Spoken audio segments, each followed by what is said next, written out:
Que bom estar com vocês para mais um programa de entrevistas. E é sempre bom a gente receber uma pessoa amiga, uma profissional, né, da qualidade da doutora Carla de Benedetto Ansão, que é a nossa convidada de hoje. Tudo bom, Carla? Tudo bem, Edna. Sempre um prazer estar aqui com você e agradecer sempre o convite para estar aqui nesse bate-papo super agradável que é o seu programa. Obrigada, Carla. E você sabe que você acompanhou, nós gravamos antes desse programa aqui que nós estamos tendo agora, nós gravamos com o grupo das Amigas do Peito. E a Carla, daqui, acompanhou toda a entrevista que a gente teve. Então, nós estamos fazendo uma gravação na sequência daquela. E é sobre esse assunto, a gente vai debater esses assuntos. E aí, Carla, eu achei tão interessante que você falou assim, mas eu vou ouvir mesmo, assim, né, para linkar as coisas. Sim. Eu falei, quanta coisa, né? Quanta coisa para linkar, isso é verdade.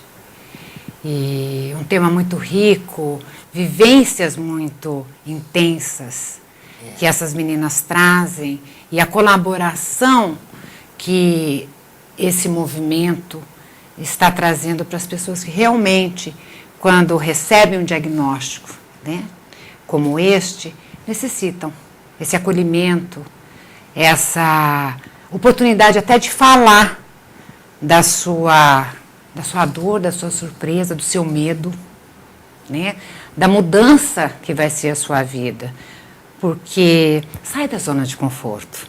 Com certeza. Um diagnóstico como esse tira a gente da zona de conforto e leva também, com o relato das meninas, uma possibilidade de encarar e vivenciar esses momentos de uma forma mais serena. Nós estávamos até conversando entre os intervalos que o estigma hoje está diminuindo, o que é muito bom, porque o sofrimento, emocionalmente falando, que é a minha área, né, do paciente com diagnóstico de câncer, não é confortável. Mas se torna cada vez mais necessário dar voz a eles. E esse acolhimento é muito importante. Então tem muita coisa para linkar, sim. E Carla, olha, eu estava vendo desde do primeiro momento, da primeira entrevista, né, que a gente teve com a Andréia aqui, e a gente vendo com a cabecinha raspadinha, né, foi até um momento simbólico que durante esse evento que aconteceu na Praça do Santuário, em que as pessoas estiveram lá, os profissionais reunidos, cabeleireiros da nossa cidade, da região, e que foram oferecer o seu trabalho durante todo um dia, né, cobrando R$10 para doar, quer dizer, não que eles ficassem com esses R$10, mas para a pessoa que quisesse apenas cortar o cabelo, e quem quisesse também deixar, né, cortar o seu cabelo e doar mais de 10 centímetros de cabelo para a confecção de perucas, quer dizer, que coisa interessante, que objetivo nobre, né, das pessoas que foram lá voluntariamente para contribuir, para alguma forma falar, olha, eu estou aqui, eu estou com você, e de todas as formas. Eu estive conversando com a Naice também, e ela me falando como as pessoas iam chegando, solidárias a esse movimento. Mas até propositalmente eu fiz esse convite a você, como profissional dessa área de psicologia, para a gente falar um pouco deste assunto. Porque eu imagino, da convivência que eu já tive com pessoas portadoras de câncer, dos tratamentos, das quimioterapias, e da gente saber das repercussões, né, dos casos, como que é que as pessoas precisam desse apoio psicológico, como que as pessoas fazem. Eu quero falar com você sobre isso, que tipo de apoio que a pessoa pode ter, como que ela vai buscar, porque hoje nós estávamos falando aqui especificamente com as Amigas do Peito sobre o câncer de mama, né, e conversando com uma delas, que é uma fonoaudióloga do João de Freitas, né, do setor de oncologia, que é a Andréia, que já estava com o cabelinho raspado ali em função da quimioterapia, assumindo aquilo e a gente falando várias coisas sobre isso. Então eu queria ver da sua forma, do seu ponto de vista de psicóloga, como que os psicólogos hoje podem ajudar essas pessoas, até que ponto as pessoas, quando têm uma notícia de um diagnóstico desse, precisam de ajuda? A ajuda que essas pessoas precisam é importantíssima. O papel do psicólogo, ele é extremamente relevante porque nós trabalhamos com a parte emocional. E a parte emocional de uma pessoa com diagnóstico de câncer, ela fica fragilizada. Ela realmente ela vai passar por etapas.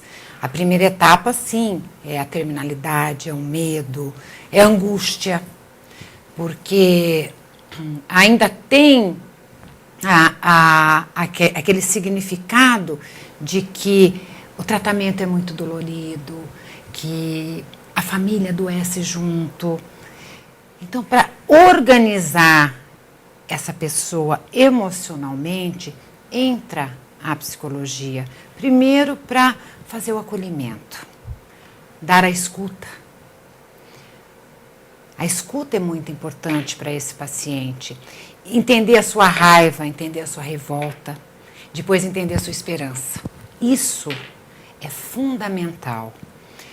E nós da psicologia hoje temos um espaço dentro da equipe multidisciplinar, como no primeiro quadro a Andréia colocou muito bem, né? Que existe hoje uma equipe multidisciplinar dentro, né, do próprio hospital onde o processo ocorre, mas independentemente disso, né, do tratamento em loco, no dia a dia, é importante, sim, que a pessoa tenha essa escuta, tenha esse acompanhamento para fortalecer emocionalmente.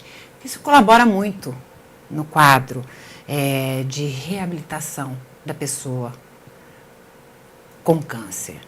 Fala uma coisa para mim, você está falando uma coisa, eu estou pensando aqui. Uhum. A família também precisa desse atendimento? Com certeza, porque qualquer patologia, né, que ela se torne um pouco extensa, a família adoece muito. Nós não estamos preparados para a doença. Nós não estamos habituados mais a termos tempo para os nossos. É interessante isso, né? Antes nós tínhamos uma família nuclear, nós tínhamos um maior entrosamento. Hoje, com a questão do mercado de trabalho, uma série de coisas, a mulher indo também, né? Em busca do seu desempenho profissional. Então, hoje, a família precisa muito mais desse apoio para poder apoiar o seu doente. Porque a única coisa que a pessoa, quando está adoentada, seja qualquer quadro que for, ela quer ser acolhida. A doença nos tira, né, a segurança, a autonomia. Então, esse acompanhamento, além de trabalhar com a pessoa com câncer, a família também precisa ser trabalhada, até para aceitação.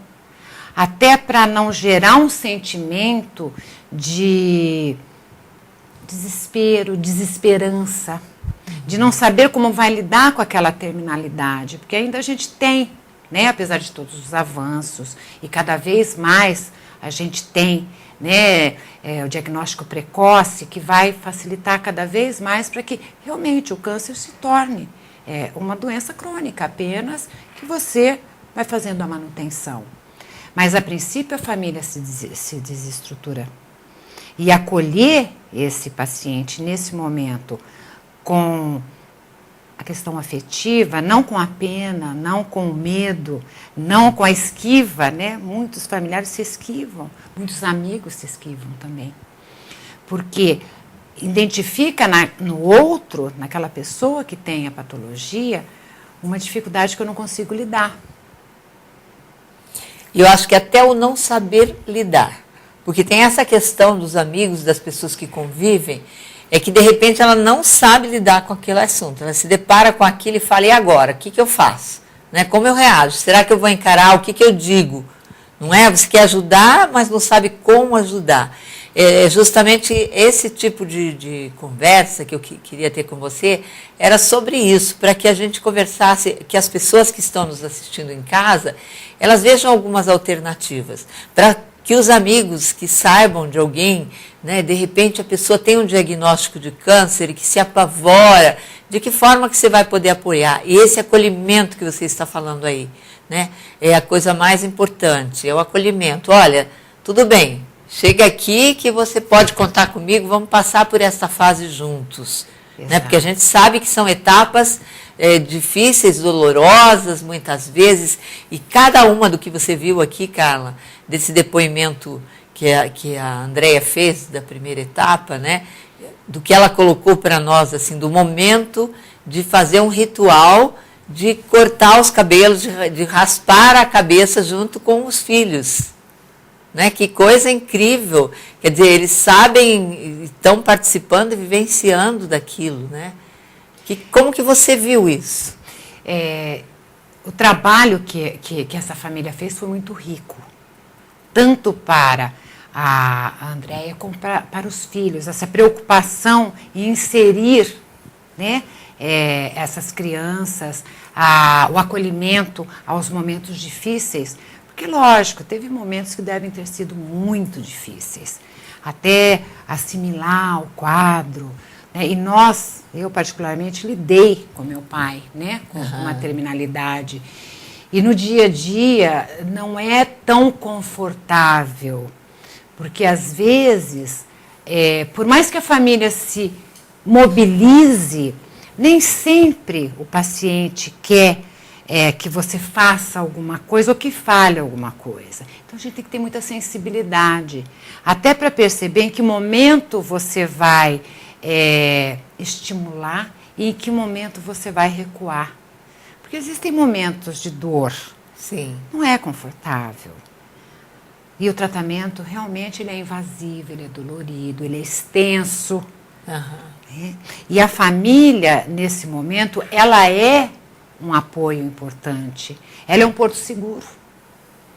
E nós devemos, sim, dar aquele apoio necessário. Então, para isso, a gente tem que ter um pouco de empatia, se colocar no lugar do membro, né, da família que está adoecido e prestar atenção. O que ele está precisando naquele momento? Porque vai ter momento que ele vai precisar de um colo, ele vai precisar de uma palavra amiga, mas vai ter momento que ele vai ter que ficar com ele. A gente tem que aprender e entender e prestar atenção, né? Ficar atento a todos esses momentos. Mas, doutora Carla, nós estamos terminando o primeiro bloco e a gente vai fazer um pequeno intervalo, nós já voltamos. Você aí de casa, estou conversando com a doutora Carla Anção, psicóloga e nós terapeuta. E nós vamos dar continuidade a esse assunto no segundo bloco, que a gente está falando aí das implicações. Viemos de uma entrevista anterior com as amigas do peito, falando sobre câncer de mama, falando de como que é isso, com alguns depoimentos. E a doutora vai continuar no segundo bloco, falando para vocês mais algumas coisas do que a gente acha importante, a gente saber, falar sobre o assunto, discutir o assunto, até mesmo para a gente saber como fazer essa abordagem, né? A gente já volta.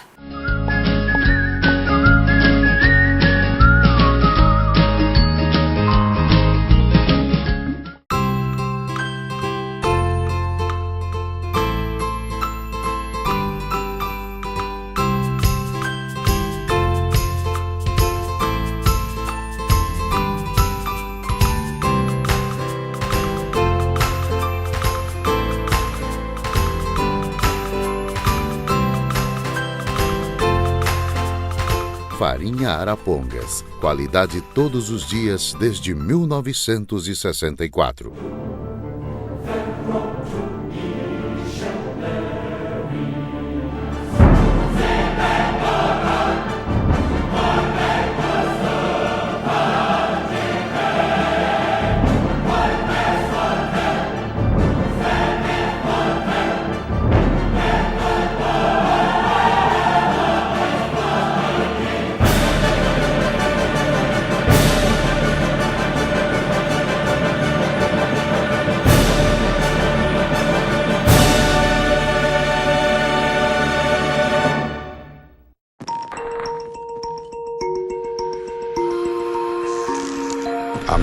mais perfeita do mundo ouve e fala. Por favor, diga o comando. A máquina mais perfeita do mundo pensa, é inteligente. A máquina mais perfeita do mundo é altamente tecnológica.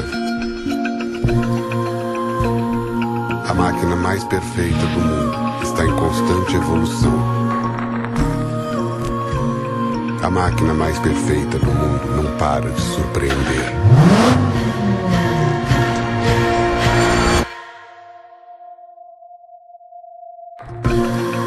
E é por isso que buscamos fazer a segunda máquina mais perfeita, sempre pensando em levar a primeira cada vez mais longe.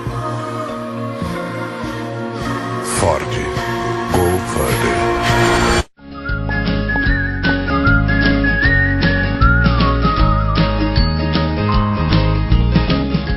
Estou conversando com a doutora Carla Anção, minha entrevistada de hoje, né? Carla de Benedetto Anção, falando sobre como que é a abordagem que as famílias podem fazer, que tipo de apoio que a família dá às pessoas que têm um diagnóstico de câncer.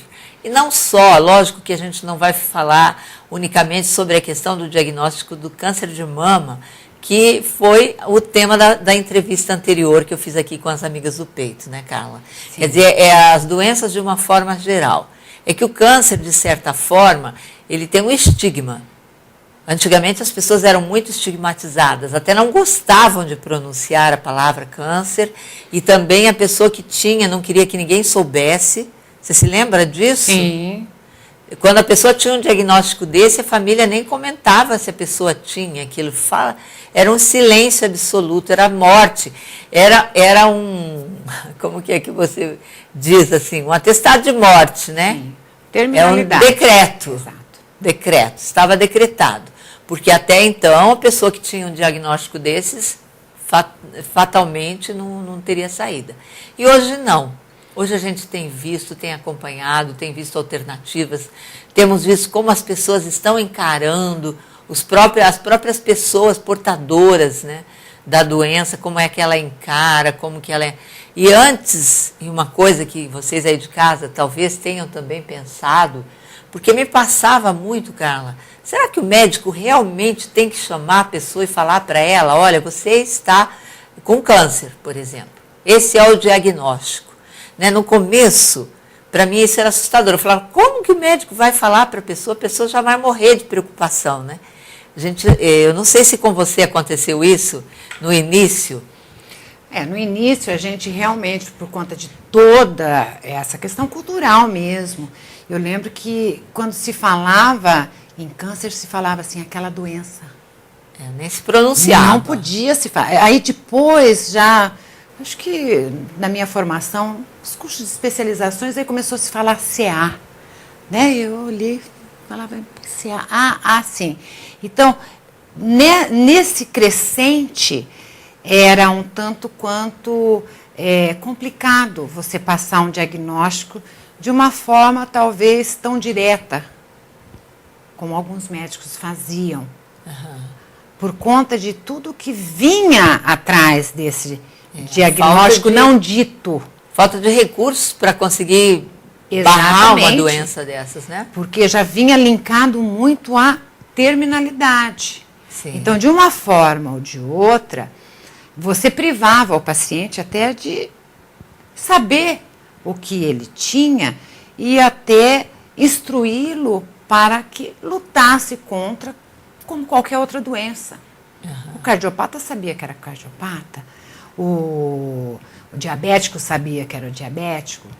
Agora, a pessoa com câncer, muitos momentos, não vamos falar, porque pode agravar, ele não vai reagir, ele vai se sentir extremamente desmotivado. Aí se criava, né, uma situação assim irreal. E a gente sabe, né, que nós somos muito intuitivos. Em determinados momentos, você começa a olhar e falar, peraí, tem alguma coisa acontecendo comigo aqui e não pode ser. Carla, você falou aí intuitivos. O homem é tão intuitivo quanto as mulheres?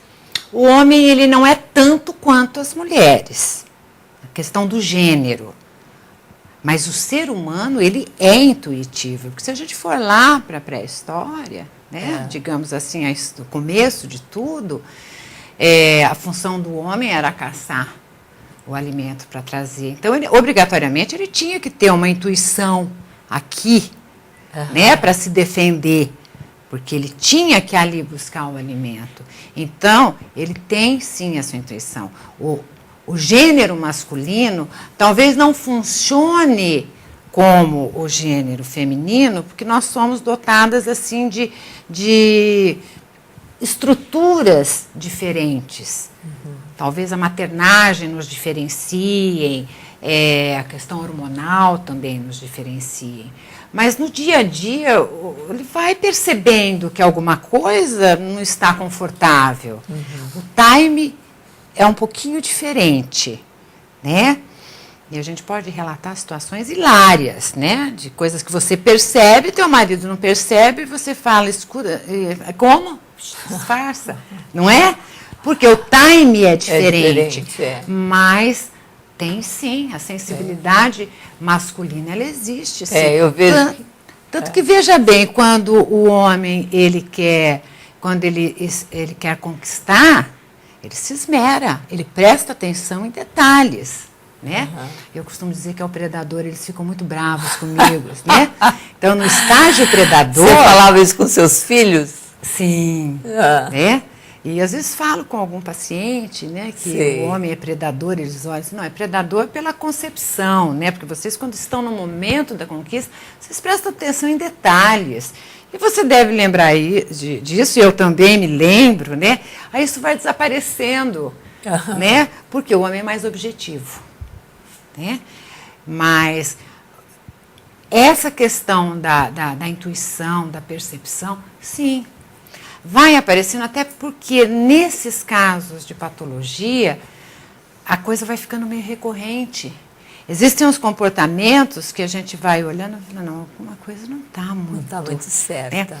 Se bem que tem alguns pacientes que preferem lidar com a fantasia. E até para isso a gente tem que ter um olhar. Né? Existem alguns pacientes que ele não vai querer contactuar. E aí você vai ter que ter muita habilidade, até para ele aderir ao tratamento. Sim. Porque a gente hoje viu aqui um grupo de pessoas que estão motivadas, aderiram, estão proativas dentro em relação à doença. Mas nós temos um grupo de pessoas que se negam. Porque ainda tem essa informação, mas não adianta, vai ser muito dolorido e eu não quero. É a própria negação mesmo. Exatamente. É o mecanismo de defesa que a gente chama de negação. Agora, fala uma coisa, nós vimos isso, a gente está comentando sobre essas questões, mas em que momento você acha que a pessoa precisa de ajuda, que ela tem que procurar ajuda até para se fortalecer, assim, ou a própria família? Como é que se dá isso? Porque eu acho assim, nessa conversa de hoje, o objetivo é explicar para o pessoal de casa a importância que tem, que as pessoas às vezes deixam passar, ficam naquilo sem saber o que fazer, sem saber como lidar, a própria pessoa também não saber como lidar, seja lá o que for, independente do diagnóstico dela, né? Mas como que eu lido com aquilo, entra numa depressão, aí começa a fazer automedicação, então eu acho assim, tem saída? É possível a pessoa se fortalecer com uma ajuda psicológica, sem que ela pensar, porque até antes o povo falava, não, se eu for lá, ou no psicólogo, ou no psiquiatra, ou fazer uma terapia, vão falar que eu estou louco. Mudou esse conceito? Olha, mudou um pouco. Né? Nos centros maiores a gente já tem uma aceitação maior. No centro médio, pequeno, ainda tem o estigma, sim. Hoje ainda tem alguns momentos que eu atendo, por exemplo, ali o Jaime de Lima, quando eu encaminho alguém para uma avaliação psiquiátrica, a pessoa olha para mim, mas eu não sou louco. Aí você tem que fazer toda uma instrução pedagógica mesmo, explicar que até determinado tempo nós não tínhamos diagnóstico. E como você não tinha diagnóstico, né, aquilo que eu não conheço, eu coloco um rótulo. Se a gente for perceber bem, Edna, veja bem, antigamente na terceira idade, quando o nosso idoso começava a não ter, assim, memória de curto prazo eficiente, a gente falava que ele era caduco. Hoje nós sabemos que é um diagnóstico de Alzheimer. Aí, outra coisa que eu... Caducou. Exatamente. Hoje a gente sabe que o caduco é aquela pessoa que realmente teve, né, e está tendo um quadro que tem um diagnóstico e que tem hoje um tratamento. E eu costumo dizer assim, quando você tem uma cardiopatia, você vai ao cardiologista. Quando você tem um problema renal, você vai a um urologista. Quando você tem um problema a nível sistema nervoso central, a nível comportamental, o que está interferindo no seu desempenho cerebral, você vai ao psiquiatra, que é o clínico, que trabalha essa área. Mas a gente ainda tem muito preconceito. Até as pessoas não entendem muito bem qual é o papel do psicólogo, qual é o papel do psiquiatra. Uma coisa que eu quero perguntar para você, né? Até que diferença que tem entre psicólogo e psiquiatra? O psiquiatra normalmente é um médico, tá, que faz a sua formação dentro da psiquiatria. Então ele tem todo o arcabouço e o aparato, tá, para trabalhar a parte principalmente da terapia medicamentosa e o funcionamento cerebral de uma maneira geral, tá? O psicólogo ele trabalha mais com a parte emocional através da psicoterapia. Então, na verdade, nem todos os casos que a psiquiatria atende, a psicologia está presente. A doença mental, por exemplo, são aqueles casos mais graves, mesmo que vai para o psiquiatra, que precisa de uma internação, que precisa de um monitoramento. Você falou uma coisa aqui agora que eu acho importante interromper para explicar até. Quando você fala que uma pessoa, às vezes, está fazendo um atendimento psicológico com você, vai à sua clínica para isso, e você fala que ele precisa de um psiquiatra. Muitas vezes ele precisa de um psiquiatra nesse nível medicamentoso. Não é que ele tenha que deixar de fazer o tratamento psicológico e vai para o psiquiatra. Então, eu acho que o grande lance, Carla, está nesse momento em que a pessoa não sabe dividir. Por quê? Se ela está me mandando para o psiquiatra, então não tem saída. Eu estou louco mesmo. As pessoas, eu não vou nem falar que vou no psiquiatra porque vão me achar. Mas hoje a gente está vendo, quanto mais o tempo passa, mais as pessoas precisam de remédios, de antidepressivos e tudo. Essa é uma diferença também entre poder fazer as receitas de medicamentos mais fortes e tudo entre o psicólogo e o psiquiatra? É porque o psicólogo ele não faz a terapia medicamentosa, ele não tem habilitação para tal.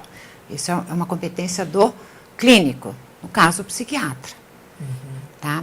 E quando a gente fala em terapia medicamentosa, veja bem, a psicologia não trabalha com a terapia medicamentosa, mas tem momentos que a gente precisa se aliar à psiquiatria, porque para eu tirar o meu paciente do sofrimento, por exemplo, uma crise de ansiedade exacerbada, ele vai precisar passar por uma avaliação clínica até para eu saber, tá, como é que está esse funcionamento cerebral, essa bioquímica cerebral. Porque a gente sabe que existe uma coisa chamada somatização, o emocional interferindo na doença do corpo. Uma grande maioria hoje, a gente já tem comprovado que algumas doenças, né, ou grande parte das doenças, elas têm um fundo emocional. Até a gente costuma brincar, né? Não é brincar de uma forma jocosa, mas assim, uma coisa lúdica. O corpo adoece para a cabeça não enlouquecer. Então, a gente começa a ter o problema emocional e isso vai ficando uma coisa recorrente, e todos nós temos uma área de somatização, um órgão mais vulnerável. E aí a gente começa a adoecer o nosso corpo. Mas a nossa cabeça já está avisando, né, que não está bem, que o emocional precisa ser visto, que eu preciso reorganizar algumas coisas. E aí quando você me pergunta em que momento que o paciente tem que ir, assim que recebe o diagnóstico, acabou de receber o diagnóstico, mandem o seu paciente para o psicólogo. Nós podemos aliviar muito esse baque da notícia. e trabalhar com todos esses sentimentos que vêm, porque os sentimentos iniciais que vêm não são sentimentos de tranquilidade. Por mais que a gente tenha aí um arcabouço de coisa nova, tecnologia, mas ainda quando você tem esse diagnóstico, você se fragiliza. E ali no site terapêutico é onde você vai poder se fortalecer e vai poder jogar tudo aquilo que está te incomodando. E esses sentimentos têm que ser vivenciados. Nós não podemos deixar de viver essas emoções para até nos fortalecermos e ajudar o nosso paciente a se fortalecer. Então, é extremamente importante receber o diagnóstico, já encaminha. E já traz a família. Né? E é extremamente rico. O mês passado eu tive um caso ali no Jaime de Lima. Mas você vai contar para mim no terceiro bloco agora. Pois não. Porque a gente está terminando esse bloco. Eu estou aqui conversando com a doutora Carla, ela está me falando, a gente está falando sobre essa questão de quando você procurar um psicólogo, né? A gente sabe hoje, você de casa que está nos assistindo aqui, que é tão interessante essa conversa, até para que a gente tire também da cabeça da gente alguns mitos que a gente tenha, algumas coisas que a gente tenha receio de falar sobre aquele assunto, né? O que eu estou falando para você aí de que uma pessoa que procura um psiquiatra ou um psicólogo, às vezes é taxado de louco, isso não é. Tem muita gente que ainda pensa assim, né? Enquanto que a gente vai lá para resolver uma questão da gente que pode sair muito bem de todos esses problemas e começar uma vida nova. Mas a gente já volta e a doutora vai contar esse caso que ela deixou pendente aí. Aguarde um momentinho.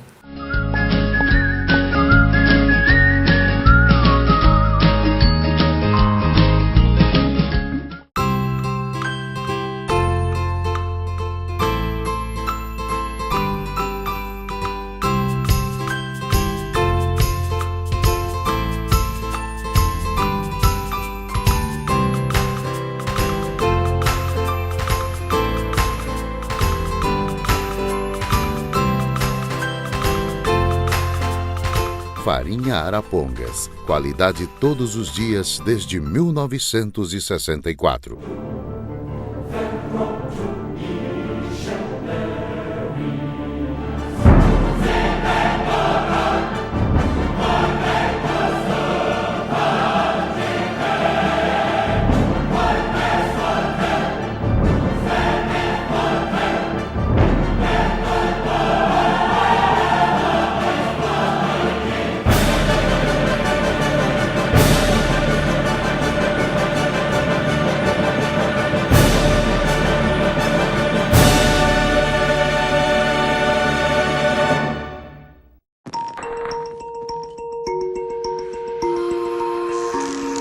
A máquina mais perfeita do mundo ouve e fala. Por favor, diga o comando.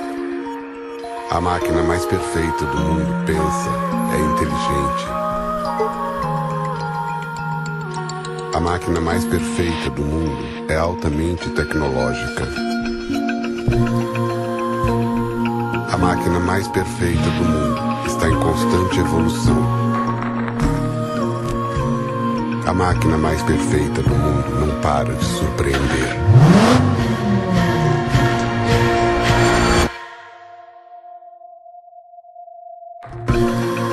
E é por isso que buscamos fazer a segunda máquina mais perfeita, sempre pensando em levar a primeira cada vez mais longe. Ford, go further.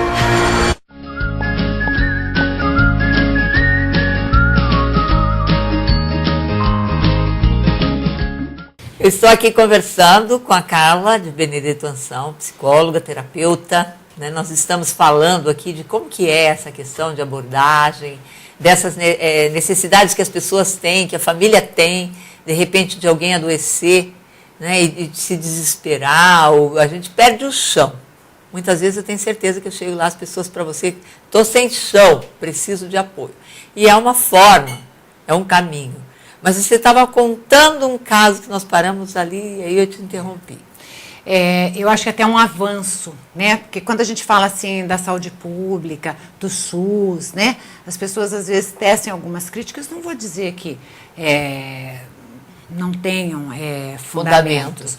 Mas na minha prática, né? Que eu estou tendo a felicidade hoje de estar trabalhando com a equipe ali do Jaime de Lima, e a coisa de um mês atrás, me procuraram, assim, em caráter de emergência, né? Doutora, a paciente acabou de receber o diagnóstico, ela está atordoada, a gente pode trazê-la aqui? Imediatamente. E a pessoa realmente veio nova, uma moça nova, né? E ali, naquele momento, você já vincula com ela. Foi um ganho extraordinário. Tanto que hoje ela está conosco, está fazendo o trabalho assim, de uma forma muito fortalecida, né? Já traz a família também. Então, a gente já vê ações, tudo bem que são isoladas, mas extremamente eficazes. A partir do momento que a gente tem o diagnóstico e a pessoa vem para você, você tem toda uma racionalidade para entender o que aquela pessoa está passando naquele momento e dar esse suporte para ela ter uma trajetória tranquila. E traz a família, porque a família, nesse momento, vai ser a grande referência dessa pessoa. Você falou uma coisa que eu quero que o pessoal de casa entenda, até e se isso é possível. Quando você fala em traz a família, chega algum momento dessa terapia ou desse, né, que você faz isso junto com a família, que você reúne todos, que você senta todos, vocês fazem esse trabalho de terapia familiar? Sim, é extremamente necessário. Você trazer para o teu consultório, eu costumo chamar dos meus coterapeutas, né? Porque eles estão ali com o meu paciente 24 horas. Ele vai estar comigo no meu consultório, no meu atendimento, 40, 50 minutos.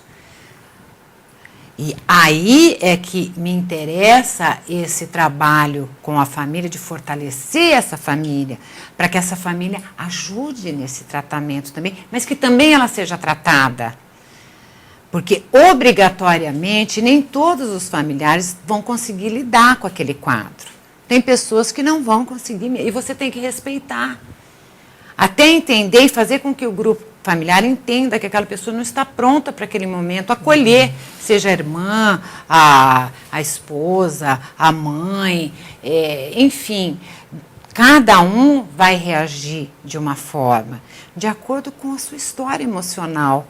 Então a gente tem que olhar a família, a gente também tem que preparar a família e tem que eleger entre os membros familiares, quais aqueles que vão estar mais diretamente ligados ao seu paciente e ao seu trabalho, e aqueles que com o tempo você vai conseguindo trazer. Sim. Até que haja essa simbiose que ocorreu com a Andréia e os filhos e a família, essa aceitação, esses rituais de fortalecimento. E a família estando fortalecida, o paciente vai se sentir mais seguro, mais protegido, mais fortalecido. Deu para a gente perceber isso, né? Sim. Ainda mais quando nós conversamos sobre a idade dos filhos, que a gente viu que ela tem filho de 11 a 16 anos ali, numa fase de crescimento, de adolescência, né? Nessa fase que é tão importante a presença dela, como diz, eu tenho que estar aqui, né? Eles precisam da minha presença, então vamos juntar as forças aqui e vamos resolver essas questões.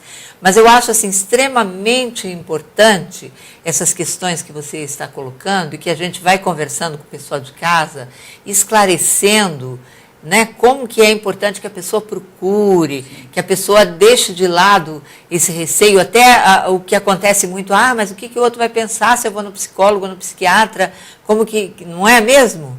Eu acho que é importante essa questão, esse foco da pessoa saber o que ela faz, como ela procura, que resultado que ela vai ter nisso, qual o fortalecimento, o que vem depois, né?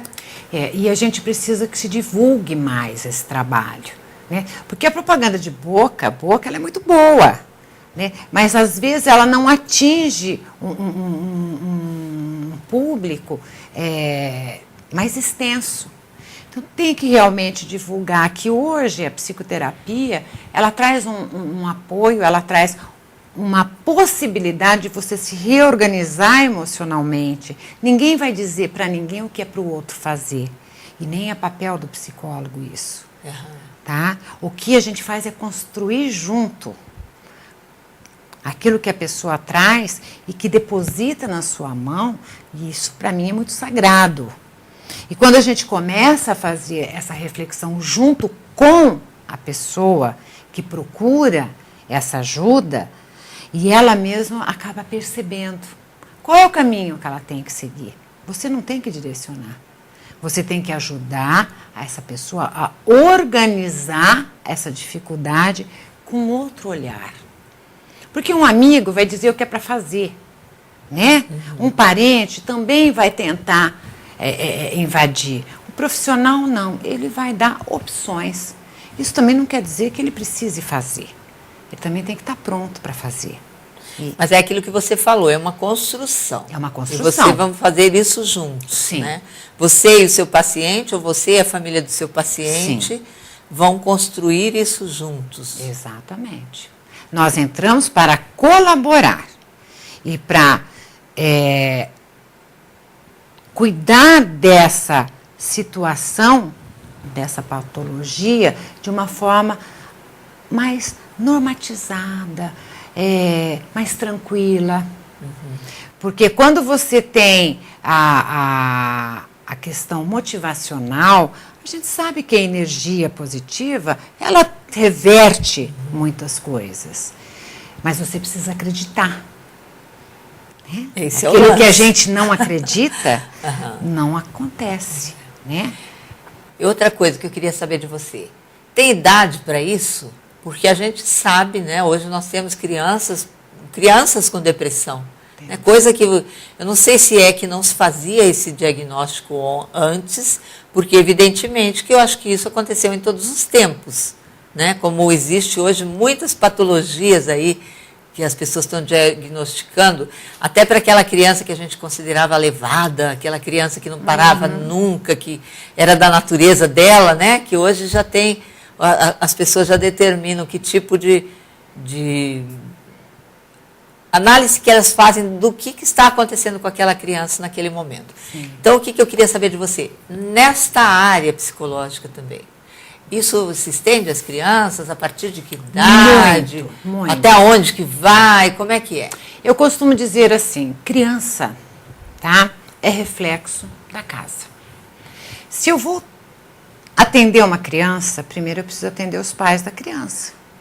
Até para entender o que esses pais depositaram nessa criança. De repente, o que essa criança está apresentando é um sintoma desse contexto familiar. Não tem como atender criança sem pai e mãe participar. E eu já explico, a criança vai ficar comigo determinado tempo, o restante do tempo ela volta para o contexto familiar. Então, às vezes, as pessoas não entendem muito bem. Né? Mas não, eu estou levando para o psicólogo porque ele tem que trabalhar. Meu filho, não, ele não tem que trabalhar o seu filho. Ele tem que ajudar você a entender o que está acontecendo com seu filho. Então, a partir do momento que a criança começa a apresentar algum comportamento diferente, pai e mãe busquem ajuda rápido. Porque a criança, ela é muito emoção. Ela transmite com mais naturalidade do que nós adultos que já disfarçamos um pouco. Agora, o pai e a mãe têm que estar juntos. A idade, Edna, não tem idade. Não tem idade. Você percebeu uma dificuldade, uma dor, um sofrimento numa criança, você imediatamente você tem que buscar ajuda. E você fez uma colocação aí que eu acho que pessoal de casa é importantíssimo a gente conversar essas questões. Né? Para, de repente, o pai falar, mas por que eu tenho que ir? Não tem nada, né? Vou levar meu filho lá, agora a doutora quer falar comigo. Comigo e com meu marido, por exemplo, se fosse eu. Sim. Por que eu e meu marido temos que ir lá se é o meu filho que eu estou pedindo para ela resolver essa questão, né? Então, eu acho que isso é uma colocação importante para o pessoal perceber essa necessidade. Eu faço até uma analogia com a escola, né? né, ocorre de muitos pais acharem que a escola tem que educar o filho, né? E o papel da escola não é educar, é de formar. Né? Muitas pessoas levam o filho para o psicólogo achando que a gente tem assim, uma varinha de condão, né? Uma coisa mágica. Não. Nós podemos ajudar, mas nós precisamos de você, pai, nós precisamos de você, mãe, porque essa criança é fruto seu e dela. É um pouco da sua família e da família dela. É um pouco daquilo que você colocou e do que ela colocou. Porque nós trazemos, né, muitas informações da nossa formação e colocamos no nosso filho. E se alguma coisa está aparecendo, nós precisamos que vocês nos digam, né, o que é, como é que foi, desde lá da concepção dessa criança. Como que eu vou atender uma criança se eu não sei o histórico da vida dela? Se ela foi planejada, se ela não foi planejada, como é que foi essa gestação, né? Porque tem muita coisa nisso. Tem muita coisa. Esse é um universo de informações e de... Não é, Carla? Eu tenho que construir a história daquele indivíduo. Seja que idade ele tenha, eu preciso saber qual é a referência dessa criança, desse adolescente, desse adulto, desse idoso, nas fases de desenvolvimento. E sim, a concepção é importante, a gestação é importantíssima, o parto, então, é muito significativo. Depois, o retorno para casa com esse filho. Como é que foi essa interação familiar, né? E aí a gente vai construindo essa história, mas não tem como sem o pai e a mãe. Ah, mas e se não tem pai, se não tem a mãe, se são os avós? Não interessa, é quem faz a maternagem, quem faz a paternagem, que vai nos munir de condições para atender essa criança, esse adolescente. E que a gente sabe que hoje, né, nesse novo tempo aí, onde as pessoas de repente resolvem ficar sozinhas, se separam, é uma outra realidade, as crianças têm que se adaptando a essas realidades. Sim. Os pais que trabalham, os avós que educam, as crianças que crescem nas creches, porque é uma necessidade, os pais que se angustiam com isso, as crianças que ficam angustiadas pela falta de limites, quer dizer, é uma série de coisas que hoje em dia a gente se vê de cara com elas e fala, e daí, agora, como é que eu faço, né? Com esse advento aí da internet, da formação do Facebook, que não tem onde você chega, que não está todo mundo lá, né? Até a gente, então, de repente, não tem. Hoje eu vejo que se conversam até ali, né? Pelo tablet, pelos celulares e tudo mais. Então, eu acho que o que eu queria abordar com você nessa conversa, infelizmente, nós estamos terminando mais um bloco, terminando esse programa, mas era justamente sobre essa questão desse acolhimento, como que seria a abordagem com relação às pessoas que têm um diagnóstico de alguma doença que ela vai ficar desestruturada, que desestrutura a família, como ajudá-la, a família também, as questões das crianças e tudo isso que nós colocamos. Então, do meu ponto de vista, e eu tenho certeza que o pessoal de casa também acha que foram informações muito importantes. Essa diferença entre o psicólogo e o psiquiatra, esse receio que a pessoa tem de ser encarada como louco, né? Então, eu acho que essas coisas todas a gente tem que estar conversando sobre elas e para que as pessoas percebam que existe saída. Sim, e até para saber que eu posso melhorar. Eu preciso querer. E hoje eu tenho profissionais habilitados para isso. Valeu. Muito obrigada pela conversa, é sempre um prazer, né? Sempre a gente termina uma entrevista sabendo que tem muito mais coisa que a gente gostaria de estar discutindo aqui, para que as pessoas de casa pudessem estar também aproveitando de alguma forma. Mas o objetivo de trazer a Carla de Benedetto Anselmo, né, terapeuta, psicóloga, e que faz esse trabalho aqui em Arapongas, era para a gente falar dessa abordagem com relação à entrevista que nós tivemos anteriormente com as amigas do peito, para saber como que as pessoas lidam com essas questões hoje, né, com essas doenças, com esse pavor todo de estar doente e com tudo isso. Então, Carla, para você aí se despedir do pessoal de casa, né, para dar seu tchauzinho. Em primeiro lugar, agradecer de novo, né, de estar entrando na casa de vocês, sempre a convite da Edna, que é sempre um prazer estar aqui com você. Obrigada.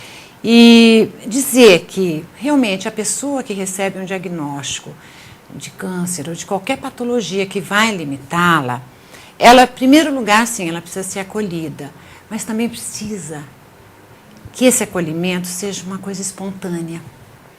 Então vamos acolher, vamos dar àquele que está num momento de fragilidade um acolhimento espontâneo. Não precisa falar muita coisa, às vezes não precisa falar nada, é só dar o ombro. Muito obrigada e é sempre um prazer novamente estar aqui com vocês. Muito obrigada. Valeu, Carla. Obrigada, Edna, fala, sempre. Né? E a você de casa, a gente se vê na próxima semana, com certeza, com mais uma conversa, né, com gente de Arapongas, falando aqui das nossas coisas, dos nossos problemas, de como a gente se enfrenta esses problemas. Há muita saída e a gente tem que buscá-las. Muito obrigada pela sua atenção e a gente se vê.